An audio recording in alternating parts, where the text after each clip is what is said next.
앞으로 자동차 구매하게 된다면은 거의 무조건 전기차 시장 점유율 확대에 기아보다는 낫지 않을까 생각이 들고요.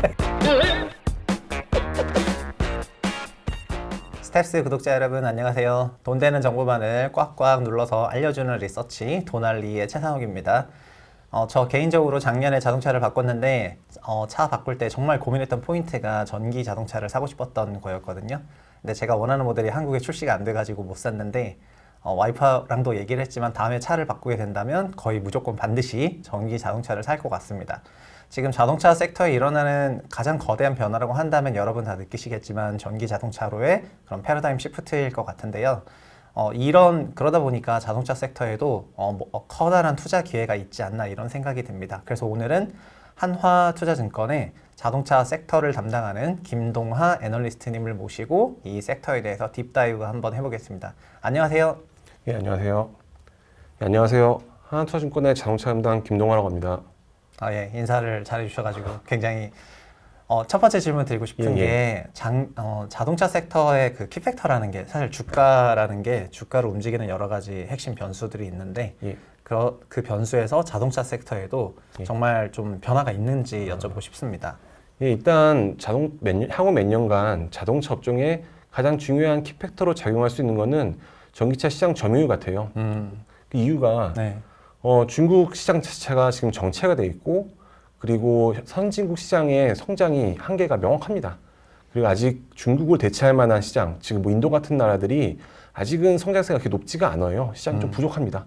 그런 거를 감안했을 때 향후 2, 3년 뒤에 코로나가 회복된 향후 2, 3년 뒤에는 양적 시장의 자동차 시장의 양적 시장 자체가 멈출 거다. 이렇게 보기 때문에 많은 완성차 업체들이 구조적으로 성장이 가능한 전기차 시장 쪽으로 들어올 수밖에 없고요. 그것들을 대표적으로 보여주는 전기차 시장 점유율이 투자자들 입장에서는 상당히 중요한 요인으로 작용할 거다 이렇게 보고 있습니다.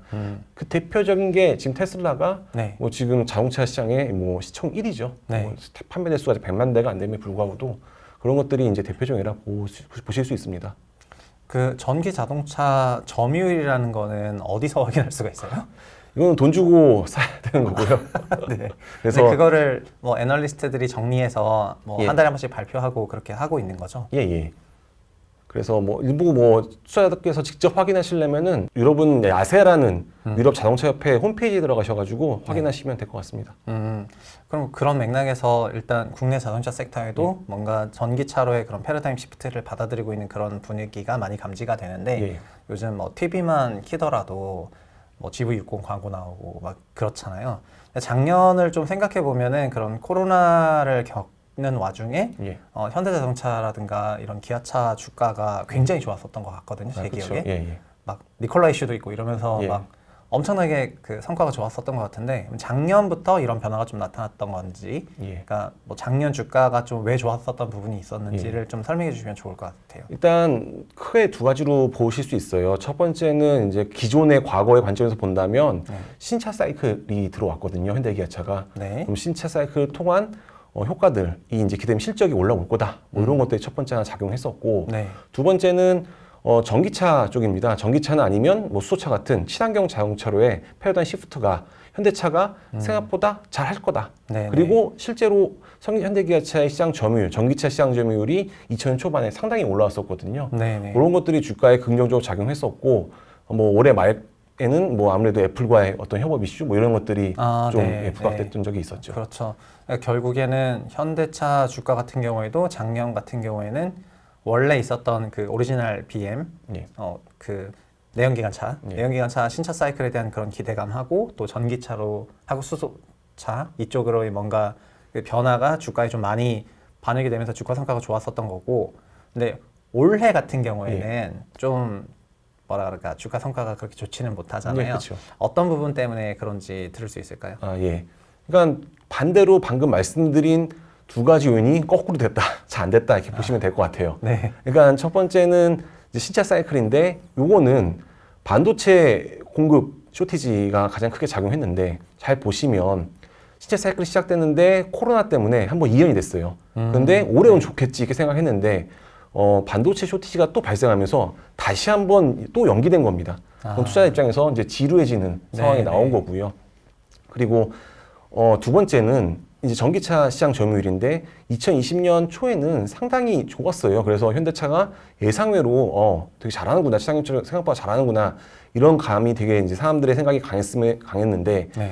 2021년 들어오면서 생각보다 전기차 시장 점유율이 빠졌어요. 거꾸로 이제 기대와 다르게 좀 빠졌는데 네. 그 이유는 그것도 마찬가지 두 가지로 들 수 있을 것 같아요. 네. 일단 분자 분모로 시장 점유율이라는 거는 결국 현대기아차의 전기차 판매량을 네. 전체 시장을 나누는 거잖아요. 네. 그래서 분자로 먼저 본다면 현대기아차 같은 경우는 첫 번째 반도체 반도체 쇼티지 때문에 이게 좀 생각보다 양을 못 만들었고 두 번째는 자체적 문제로 구동 모터 쪽에 모듈 쪽에 문제가 있었어요. 네. 그래서 그것 때문에 원래 오래 기대했던 아이오닉 5의 생산이 좀 딜레이된 게 좀 분자 쪽에 작용했던 거고 네, 네. 분모 쪽에서는 현대기아차가 잘 못하는 지역이 대표적인 지역이 중국입니다. 네. 근데 올해 네. 그 전기차 시장의 상당 부분의 성장을 기여했던 것들이 중국 시장이거든요. 아, 그러면서 자신들이 못하는 쪽에서는 늘어나고 시장이 자신들은 또 내부 문제가 생기고 뭐 그런 현상들 때문에 네. 점유율이 생각보다 많이 빠졌죠. 그러면은 반대로 전기차 점유율이 주가의 키팩터고 예. 전기차 점유율이 또 올라오려면은 기본적으로 현기차가 전기 자동차 관련해서 생산량을 늘려야 되고 그렇죠. 그리고 또 분모로 말씀하셨는데 현대차가 이왕이면 잘하는 지역에서 시장이 커지는 게 그렇죠. 좋겠네요. 예, 예. 그 잘한 지역이 좀 잘한 지역이요? 네네. 잘하는 지역은 일단 현재 현대가 잘하는 지역은 유럽이라고 보실 수 있고요. 네. 일단 그 유럽 같은 경우는 현대가 지금 뭐 적극적으로 아무래도 거기는 환경 규제가 가장 강하게 들어가기 때문에 뭐 네. 어느 나라든 그거를 다 이제 집중하는 그 지역이겠지만 네. 특히 이제 현대도 거기서 상당히 잘하고 있는 편입니다. 네네 그렇군요. 사실 뭐 유럽 관련해서는 탄소 관련 뉴스도 많고 해서 예. 전기 자동차로의 전환이 굉장히 빠르다고 느껴지는데 현기차가 그런 쪽으로 잘 대응해가지고 했으면 좋겠다는 마음이 좀 듭니다. 근데 제가 느꼈는데 자동차 섹터를 담당하시는 애널리스트님들은 전반적으로 애국하는 마음이 있다고 제가 느껴지는 게 얘기를 하다 보면은 현기차와 본인을 막 동일시하시는 그런 분들이 이제 많지 않나 이렇게 생각하고요. 그냥 지나가는 얘기를 했습니다. 그럴 수 있습니다. 네. 다른 질문 드리고 싶은 게 뭐냐면은 제가 작년 그리고 올해를 좀 짚어봤잖아요. 좀 자연스럽게 내년을 좀 짚어보고 싶은 마음이 드는데 그리고 올해 주가 성과가 좀 좋지 못했던 것도 원래 작년 말부터 있었던 올해 그런 기대감이 뭐 생산적인 문제로 인해서 좀 딜레이가 되었기 때문에 자연스럽게 내년으로 이 이슈가 갈 거라 한다면 내년은 좀 좋지 않나라는 이런 생각이 들거든요. 내년은 그럼 어떻게 보시는지요?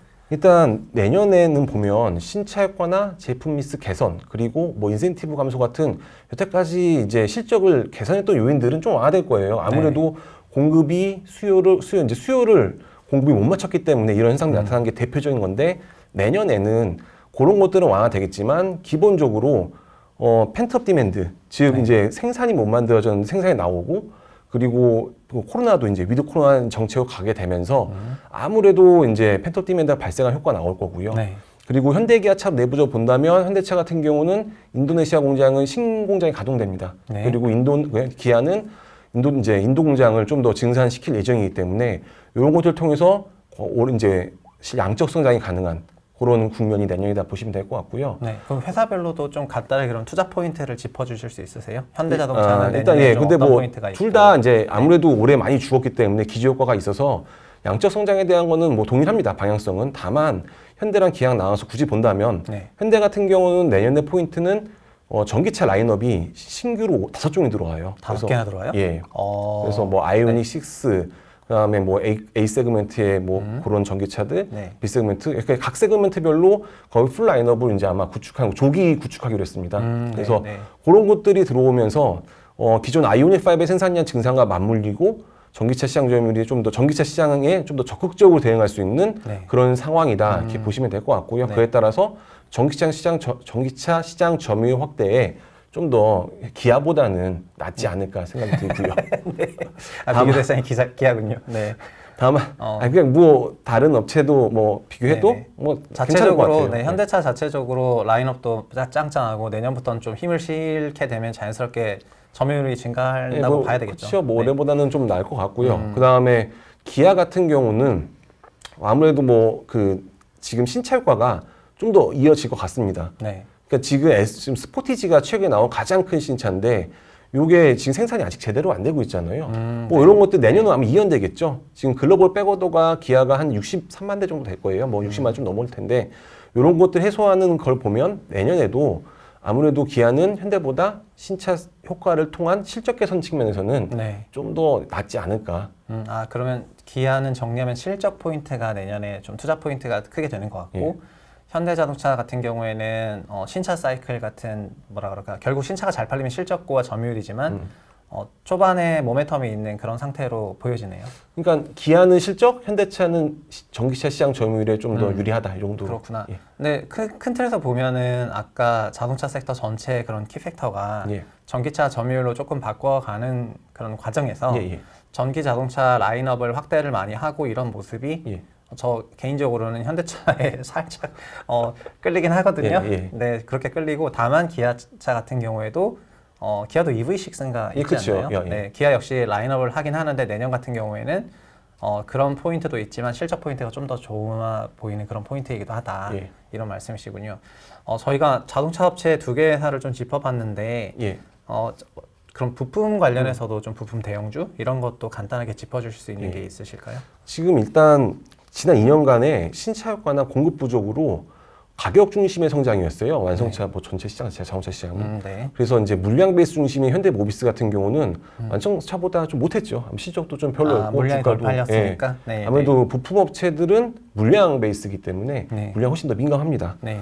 그런데 이제 내년에는 본다면 기저 효과가 있고 그다음에 두 번째로 아까 말씀드린 것처럼 증산이 다 되는 상황이잖아요. 네. 그렇기 때문에 현대모비스가 완성차보다 제 실적 추정에서는 네. 더 높게 나와야 내년 영업이익 증가 자체가. 실적 성장률은 더 높게 나온다. 예, 영업이익 증가가 더 높게 나오고 네. 그다음에 EGMP 기반의 전기차들이 이제 본격적으로 쏟아지는 이제 시즌이 점점 다가오고 있으니까 네. 아무래도 현대모비스의 전동화 사업부의 어떤 성장 기대감 이런 것들이 훨씬 더 커질 거다. 아마 수익성도 좀 약간 개선될 거고 매출도 많이 늘 거거든요. 네. 그렇게 본다면 이제 반도체 이게 아무래도 제일 중요한 건 반도체 쇼티지가 이제 해소되냐 안 되냐 이게 전제인데 네. 이게 좀 해소되는 게 확인이 된다면 모비스도 이제 좀 볼만한 구간이다 이렇게 보고 있습니다. 지금 그러면은 반도체 쇼티지라는 게 자동차 생산부터 전반적으로 소위 그 생산량에 압박을 주는 그런 요인으로 1년 내내 지금 작동하는 것 같긴 하거든요. 예, 예. 그럼 이게 정말 근데 이게 한국만의 이슈인가요? 아니면 글로벌 이슈입니다. 예. 그러면 이게 풀렸을 때, 그래서 요새 주문에도 한참 걸린다고 하거든요. 예. 거의 안 오다시피. 그럼 이게 풀렸을 때 말씀하셨던 그런 펜트업 디맨드들, 이런 것들이 분명히 이쪽 섹터에도 있을 것이고, 그거에 대해서 좀 잘 준비된 기업들에 확실히 투자 기회가 있을 거라는 생각이 많이 드는 것 같습니다. 앞서 제가 초반 질문했을 때, 저도 앞으로 자동차 구매하게 된다면은 거의 무조건 전기 자동차로 선택을 할 것 같고, 예. 그리고 이런 거는 어느 순간 굉장히 짧은 기간에 진짜 몇 년도 안 되는 것 같잖아요. 예. 저희가 한 3년 전만 하더라도 이런 정도는 아니었는데 그쵸. 미래 3년을 생각한다면은 다 이럴 것 같아가지고 예. 이 섹터에도 뭔가 잘 대응하면서 진짜 기업이 좀 시가총액도 늘리고 그렇게 성장했으면 하는 바람이 조금 있는데 제 그냥 개인 바람을 주저리 얘기한 것 같아서 좀 그렇긴 한데